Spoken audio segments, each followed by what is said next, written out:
जय पहाड़ जय पहाड़ी। मैं बोलूंगा जय पहाड़, आप बोलेंगे जय पहाड़ी। जय पहाड़ जय पहाड़।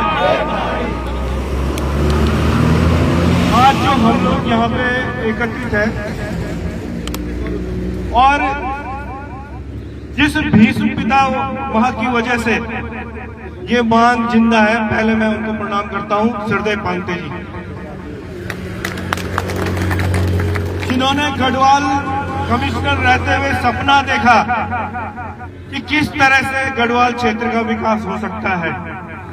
एक पुल बनाने से जिस तरह से भगवान राम ने रावण पर विजय प्राप्त की, और आज हम नारा लगा रहे हैं जय श्री राम, और एक पुल बनने से हम सीता माता को वापस ले आए, रावण को हमने पराजित कर दिया, उसका अंत हो गया, पाप का अंत हो गया।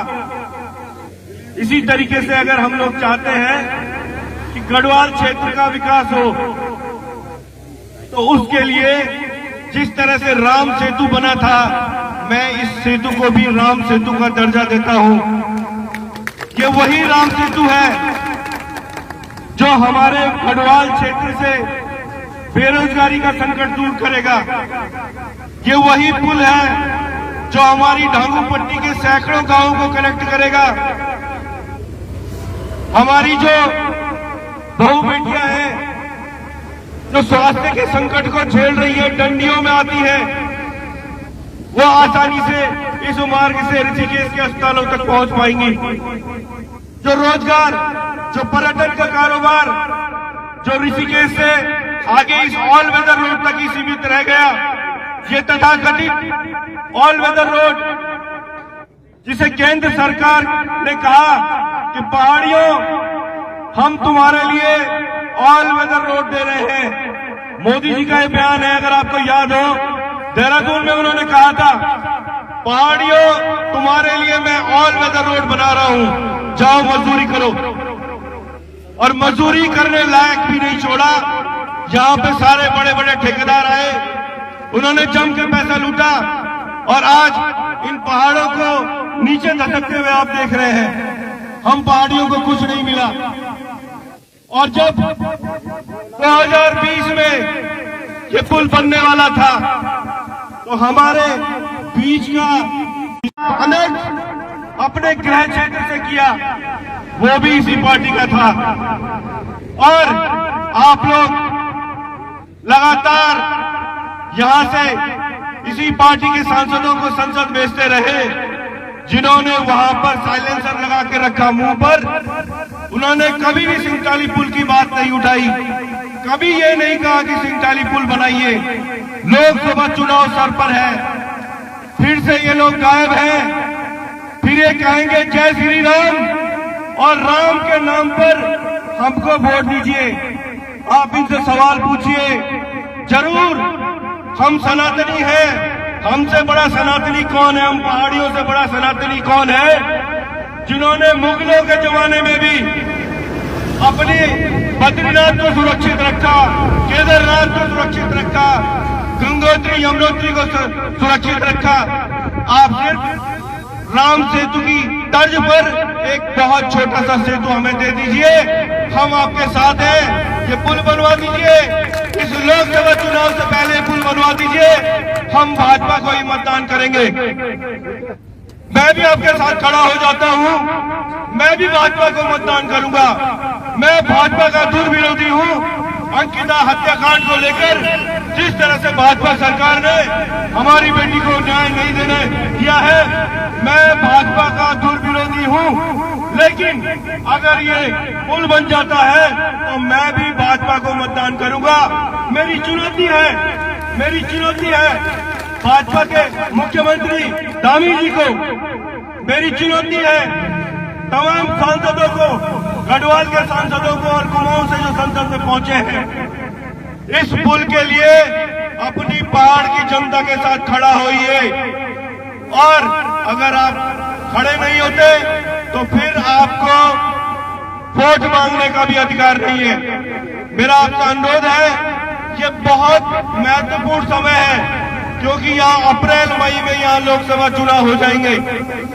उससे पहले अगर इस सिंगताली पुल का जो डीपीआर है वो सैंक्शन हो जाती है, उसके लिए जो पैसा स्वीकृत होना है वो स्वीकृत हो जाता है और यहाँ पर पुल का जो पत्थर है वो रख दिया जाता है, काम शुरू हो जाता है, तभी आप ये मानिए कि पुल का निर्माण होगा। नहीं तो अगले 5-7 साल तक इस पुल बनने की कोई संभावना नहीं है। ये आप जान लीजिए। ये एक दिन के धरने से, एक दिन का यहाँ पे आप सांकेतिक चक्का जाम करेंगे, उससे कुछ नहीं होने वाला। अगर आपको लड़ाई जीतनी है तो आज के बाद यहाँ पे क्रमिक धरना प्रदर्शन चालू करिए, घर गांव के लोगों की ड्यूटी लगाइए। ये किसी की व्यक्तिगत लड़ाई नहीं है, ये हर गांव के लिए हो रहा है। इस गांव, जितने भी गांव, आसपास के जितने भी गांव हैं, गांव के लोग यहाँ पे आए, यहाँ पे दिन भर बैठे, माल्टे लेके आए, अपने दिन भर माल्टे खाए, आराम से बैठे, शाम को 5 बजे घर चले जाए। अगले दिन दूसरे गांव के लोग यहाँ पे आए और यहाँ पे बैठे। इससे ये जो हमारी लड़ाई है जिंदा रहेगी। होता क्या है कि यहाँ पे बार बार इस तरह का सांकेतिक धरना प्रदर्शन होता है, चक्का जाम होता है और एक दिन कुछ होने से इस सरकार की कान में जू नहीं रेंगती। और मैं कोशिश करूंगा कि केवल डांगू पट्टी ही नहीं, मैं अपने पौड़ी मुख्यालय से भी लोग यहाँ पे लेके आऊंगा। मैं आपसे वादा करता हूँ, पौड़ी की सारी विधानसभाओं से लोग यहाँ पे आएंगे, यहाँ पे चौबट्टा खाल के लोग भी आएंगे, यहाँ पे पोखरा के लोग भी आएंगे। इस पुल से पौड़ी की सारी विधानसभाओं को फायदा होने वाला है। मैं सारे विधानसभाओं के लोगों से अनुरोध करता हूँ, पौड़ी की यमकेसर तो है ही है, चौबट्टा खाल हो गया, लेंसी डाउन हो गया, श्रीनगर, पौड़ी, कोटद्वार, सभी लोगों को फायदा होने वाला है। और यहाँ तक कि सल्ट विधानसभा, कुमाऊं की, रामनगर, वहां तक फायदा होगा, कर्णप्रयाग के लोगों को फायदा होगा, क्योंकि यहाँ से कैरसेट का रास्ता बहुत नजदीक होने वाला है। और सारा विकास इस पुल की वजह से अवरुद्ध है।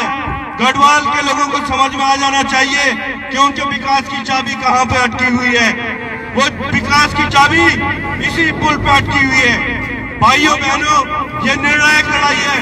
अगर आज आप पीछे हट जाते हैं तो मैं आपको बताता हूँ कि अगले 5-10 साल तक ये पुल फिर से लटकने वाला है। मेरा आपसे अनुरोध है कि एक दिन के लिए नहीं, अब यहाँ पर आपकी लगातार उपस्थिति अनिवार्य है और आप इस भाजपा सरकार पर, इस डबल इंजन की सरकार पर इतना दबाव बनाइए कि लोकसभा चुनाव से पहले मात्र 100-150 करोड़ रुपए में बनने वाला पुल, जिसके लिए तमाम नौटंकी ये सरकारें करती हैं, 12,000 करोड़ रुपए आप ऑलवेदर रोड के लिए देते हैं। 100 करोड़ रुपए निर्गत करना आपके लिए कोई बहुत बड़ी बात नहीं है।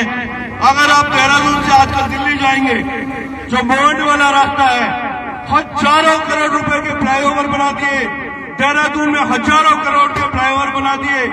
क्या ये लोग नहीं चाहते कि पहाड़ के लोगों की भी जनभावनाओं की कद्र की जाए?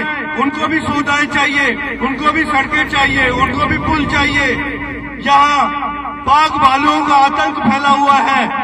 कभी भी कोई सांसद, कोई विधायक हमारे लोगों के साथ खड़ा नहीं होता है। ये आप कब तक राष्ट्रीय पार्टियों को वोट देते रहेंगे? ये अंतिम मौका है इन्हें परखने का।